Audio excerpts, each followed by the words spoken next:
Olá pessoal, hoje nós iremos tratar de um bloco especial de um assunto chamado alotropia. E olha que interessante, esse bloco inteiro trata do estudo de uma palavra só, que é alotropia. Mas, digamos, por que fazer um bloco somente de uma palavra? Pela importância que ela nos traz nos vestibulares ou para a prova do Enem. A alotropia traz muitas informações importantes que podem aparecer em qualquer prova de vestibular, e não só na prova de química, em outras provas como a prova de história aparece muito, na geopolítica também pode aparecer o conceito da alotropia. Mas eu quero começar aqui com uma pergunta sempre importante em vestibular, uma pergunta onde eles induzem você ao erro. Eles induzem você a confundir duas palavras muito parecidas na sonorização, mas de conceito diferente. Primeiro, alotropia com isotopia. Vamos lembrar? Isotopia. Átomos do mesmo elemento químico, porque possuem o mesmo número atômico. Exemplo, o hidrogênio 1,1, o hidrogênio 1,2, o hidrogênio 1,3 são três isótopos do hidrogênio. Olhe comigo aqui. Hidrogênio 1,1, hidrogênio 1,2 e hidrogênio 1,3. O primeiro é chamado prótio, o segundo é o deutério e o terceiro é o trítio. Mas já vimos sobre isso. Os três hidrogênios são isótopos entre si. Então eu digo assim, que eles são três variedades isotópicas do hidrogênio. Agora atenção. A alotropia é diferente. A alotropia tem apenas o som parecido com a isotopia. Mas, Digão, o que é de fato a alotropia? Olha comigo. A alotropia é quando um elemento químico é capaz de formar mais de uma substância simples diferente. Vamos lembrar, substância simples. H2, O2, O3, N2, P4, S8, AL, FE, isso são exemplos de substâncias simples. Eu ainda não entendi. Eu peço para você sair por aí e encontrar para mim substâncias que contenham o hidrogênio. Aonde eu vou achar hidrogênio? Vou achar na molécula H2, gás de hidrogênio, na molécula da água, H2O, no metano, CH4, na amônia, NH3, no ácido clorídrico, HCl, no ácido sulfúrico, H2SO4, vou achar hidrogênio em milhares e milhares de compostos químicos, mas apenas uma substância simples de hidrogênio, que é o H2. Logo, o hidrogênio não possui o fenômeno da alotropia. A alotropia é quando um elemento pode formar mais de uma substância simples, diferente. Um exemplo bem claro para você. Oxigênio. Eu encontro na forma de O2, gás oxigênio, e O3, que é o ozônio. Então, o elemento oxigênio apresenta o fenômeno da alotropia. Compreendeu? Então, revendo, a alotropia é quando um elemento forma mais de uma substância simples diferente. Quem possui alotropia? Na verdade, vários elementos químicos possuem alotropia. Vários. Oxigênio, carbono, enxofre, fósforo, ferro, vários metais. Mas nós vamos fixar o nosso assunto em 4 elementos, os 4 principais de vestibular. Então acompanhe comigo o estudo de cada um deles. Então vamos ver agora então os alótropos do elemento oxigênio. Acompanhe, por favor. O oxigênio, ele pode formar a substância O2, gás oxigênio, e O3, que é o gás ozônio. Olha as estruturas. O2, oxigênio, dupla ligação oxigênio. Ou então, como aparece muito em provas isso hoje, na forma de bolas. 2 bolinhas, uma bola ligada à outra. Esse é o O2, gás oxigênio. Lembre, é o gás da vida, é o gás da nossa respiração. Sem ele não há vida. E também é chamado, por favor, veja ali, gás comburente. Ele é o gás que leva a combustão, leva a queima. Observe aqui um exemplo. Uma vela acesa, queimando a chama, eu venho agora e eu cubro esta vela com um copo. A chama permanece por alguns instantes e depois apaga. Apagou por quê? Porque houve a queima de todo o gás comburente, que é o oxigênio. Ou seja, sem oxigênio não há combustão. Então ele é chamado de gás comburente. Para queimar, tem que ter alguma coisa que queime, chamada combustível, e outra que causa a queima, que é o chamado comburente. Combustível, oxigênio, gasolina, carvão, papel. Comburente, sempre o gás oxigênio. Olha um outro exemplo. Uma floresta está em chamas, e aí começa a ventar, esse fogo aumenta. Aumenta por quê? Porque eu estou jogando cada vez mais comburente. Observe nessa figura. Olha a figura de um incêndio e a presença do oxigênio causando, levando a queima. A hora que venta, eu aumento a concentração de oxigênio e fica mais intenso esse fogo. Então, o gás oxigênio é o gás da vida, da respiração, e também chamado de comburente. Olha ao lado agora o seu alótropo, o gás O3, conhecido como gás ozônio ou gás ozona. Parece estranho, mas é verdade, né? Gás ozônio ou gás ozona. Fórmula O3. Olha a sua estrutura. São 3 oxigênios ligados entre si de uma forma angular. O oxigênio do centro, dupla ligação com o oxigênio à esquerda e uma ligação dativa ou coordenada com a da direita. Ou então 3 bolinhas, né? Uma bolinha ao centro e 2 bolinhas mais embaixo, formando essa estrutura angular. O gás ozônio é um gás importante para a vida? Todo mundo sabe que é. Ele é o filtro natural da Terra que impede a entrada de quase toda a radiação ultravioleta que vem do Sol. Se não existisse o gás ozônio, não teríamos vida na Terra. Tamanha seria a incidência dessa radiação que é dotada de muita energia, que acabaria destruindo os seres vivos na Terra.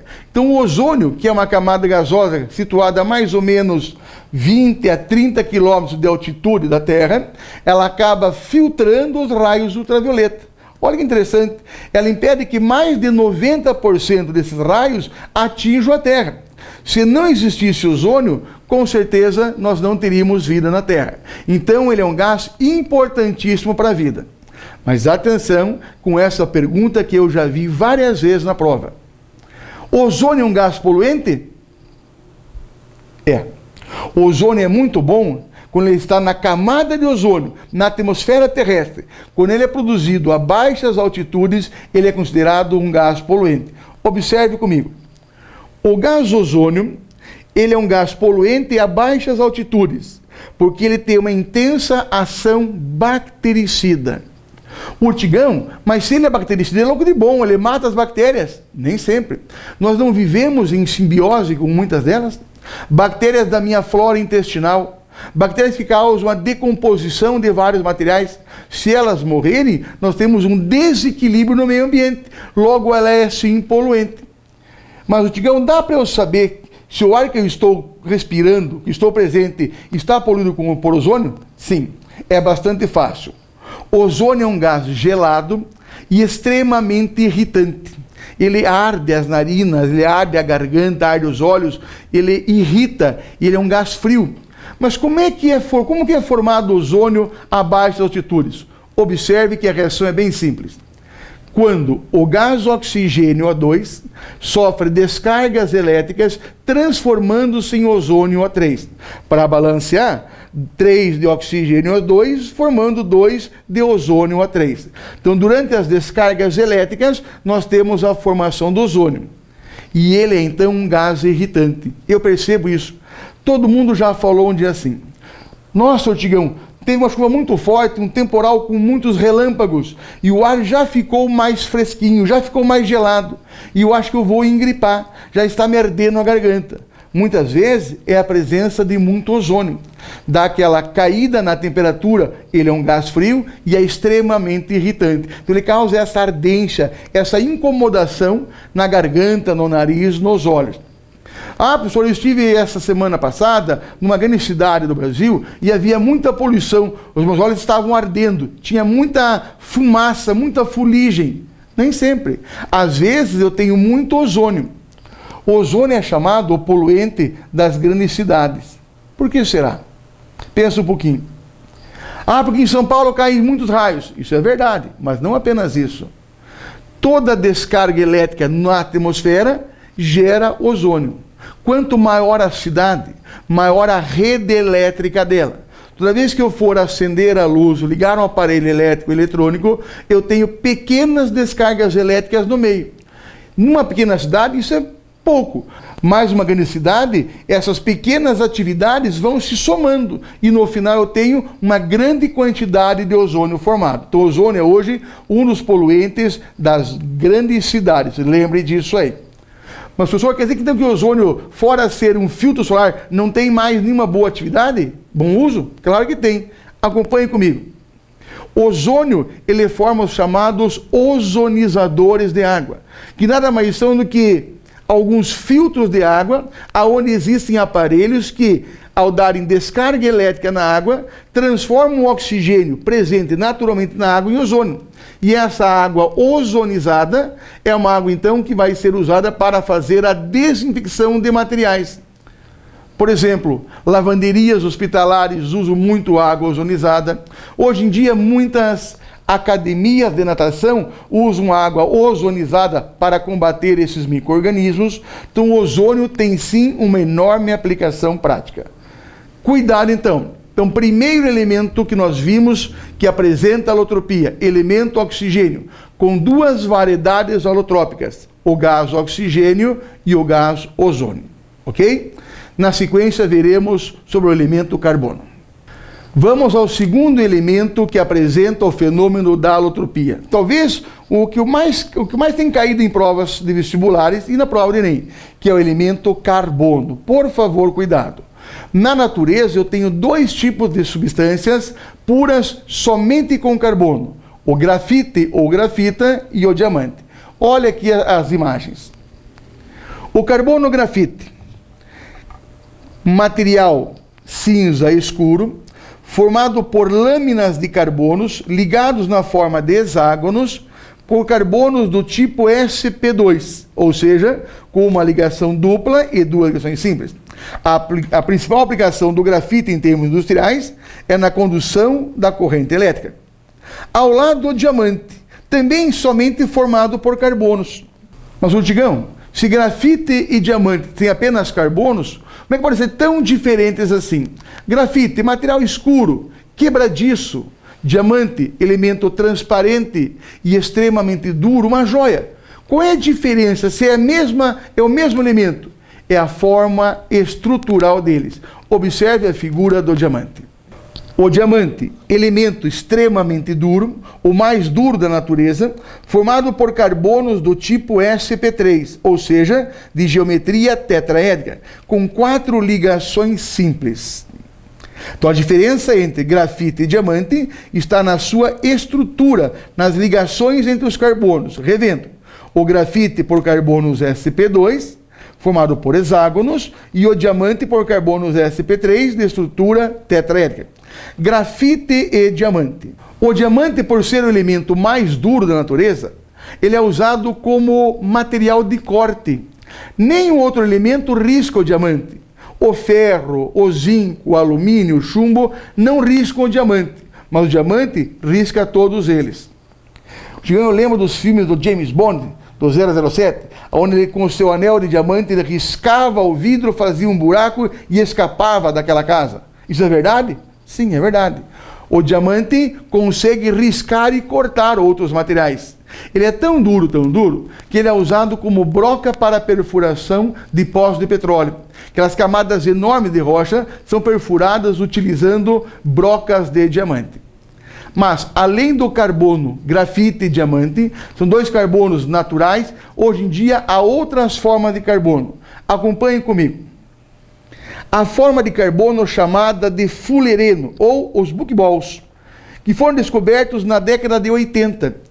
Nada mais são do que estruturas de carbonos, de cadeias de carbonos, que variam de 60 a 80 carbonos, do tipo sp2, ligados entre si na forma de uma bola ou de uma gaiola de átomos. Tanto que foi chamado de buckball, ou ainda por alguns, de futeboleno. Haja criatividade. Futebolinos são os que formam hoje em dia os chamados nanotubos. Olha a figura desses materiais.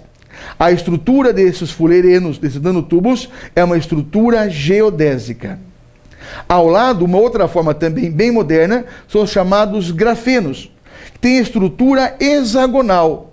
O fulereno, estrutura geodésica, e o grafeno, estrutura hexagonal, também formados por carbonos do tipo sp2. São materiais extremamente resistentes, flexíveis e transparentes. Podem formar estruturas extremamente finas. São excelentes condutores elétricos, usados hoje em dia em telas sensíveis ao toque. Materiais que você conhece no seu dia a dia. Talvez esteja assistindo hoje a aula num material desse, onde simples toque na tela eu posso mudar as imagens. Esses materiais são chamados de grafenos. Agora lembre, natural apenas o carbono grafite e o carbono diamante. As outras formas são experiências laboratoriais, criadas em laboratório. Seriam os grafenos e os fullerenos. Desses quatro, pessoal, naturalmente, o que não me interessa, grafite e diamante, lembre, o grafite é a forma mais estável de alótropo do carbono. Legal? Carbono grafite sp2, carbono diamante sp3. Cuidado com essas duas formas importantíssimas para o vestibular. Vamos ver agora, então, mais um elemento que possui alotropia, que é o elemento fósforo. Ele apresenta 3 variedades importantes de alotropia: o fósforo branco, o fósforo vermelho e o fósforo negro. Vamos começar com o mais comum deles, que é o fósforo vermelho. Acompanhe comigo as imagens. Fósforo vermelho, de fórmula P4N. Ele é um fósforo que é um material duro e quebradiço, não venenoso. É o fósforo chamado fósforo de segmentação. É o fósforo dos palitinhos de fósforo. Se eu aquecer o fósforo branco a alta pressão, eu obtenho uma outra variedade de fósforo, pouco conhecida, que é o fósforo negro, de fórmula PN, que tem como única aplicação, talvez a mais importante, criar materiais para condução de corrente elétrica.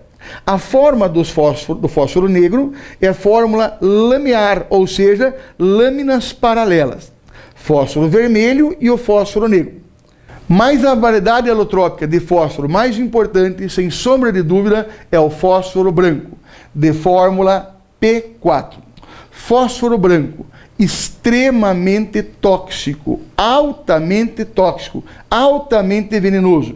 A ingestão de poucas gramas de fósforo branco, em torno de 0,1 ou 0,2 gramas de fósforo branco, já pode ser fatal ao ser humano. O fósforo branco é extremamente reativo. Ele reage espontaneamente com o ar. Ora, o que nós temos no ar? Nós temos oxigênio. Então ele queima espontaneamente ao ar porque ele queima com oxigênio. E essa reação libera muito calor.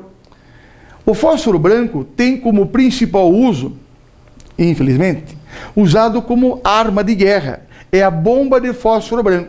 Quando se joga fósforo branco sobre uma pessoa, se a pessoa inalar esse fósforo branco ou cair sobre a pele pó desse fósforo, como ele reage com oxigênio, ele causa graves lesões, graves queimaduras. Quando nós queimamos o dedo, que seja um pouquinho a pontinha do dedo, a dor já é intensa e forma ali uma bolinha de água, uma bolha.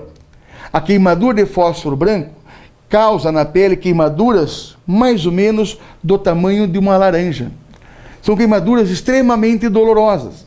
Quando nós inalamos o pó de fósforo, ele desce pelas vias respiratórias queimando, como se queimasse na pele. A queimadura é terrível, causa uma dor extremamente grande. Então, além de ser uma arma, é uma arma extremamente cruel, porque ela não causa a morte imediata da pessoa. A pessoa sofre muito para morrer. Tem uma arma de uma crueldade muito grande. Cuidado com o fósforo branco. Ele já foi usado em alguma guerra? Que nós temos certeza, foi usado na guerra do Vietnã. A queimadura é extremamente grave. Então, cuidado com as 3 variedades de fósforo. O fósforo branco, a mais agressiva, venenosa, a bomba de fósforo, fórmula P4. O fósforo vermelho, não é venenoso, é o fósforo comercial, fórmula P4N. E o fósforo negro, que é o fósforo branco aquecido, de fórmula PN, que tem apenas aplicação na fabricação de materiais elétricos. Legal? E o último elemento que nos interessa é o elemento enxofre.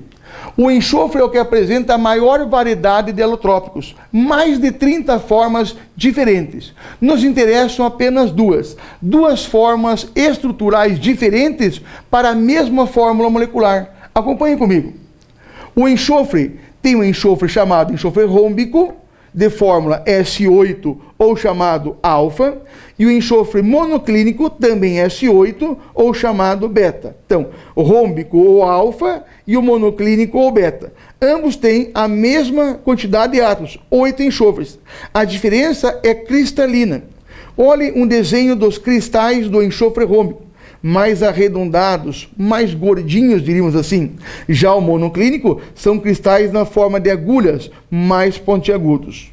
Dos dois, o enxofre rômbico é o mais estável. Lembrando, do fósforo, o mais estável, claro, é o fósforo vermelho. Fechamos aqui o nosso bloco de aprofundamentos sobre a eutropia. Lembre, os 4 principais alótropos: oxigênio forma O2 e O3, o carbono forma o grafito e o diamante naturais, mais o fulereno e o grafeno. O fósforo, o branco, o vermelho e o negro. E o enxofre, com mais de 30 formas, mas que nos interessam, apenas o rômbico e o monoclínico. Essa aula, Gigão, cai no vestibular numa prova inteira? Improvável. Mas você vai encontrar esses assuntos em pelo menos 2 ou 3 questões de qualquer vestibular. Lá à frente, quando nós falarmos na termoquímica, você vai ver a importância de sabermos a forma alotrópica mais estável de cada elemento. Então, por favor, pessoal, dê mais uma olhadinha nesse vídeo, porque ele é importante.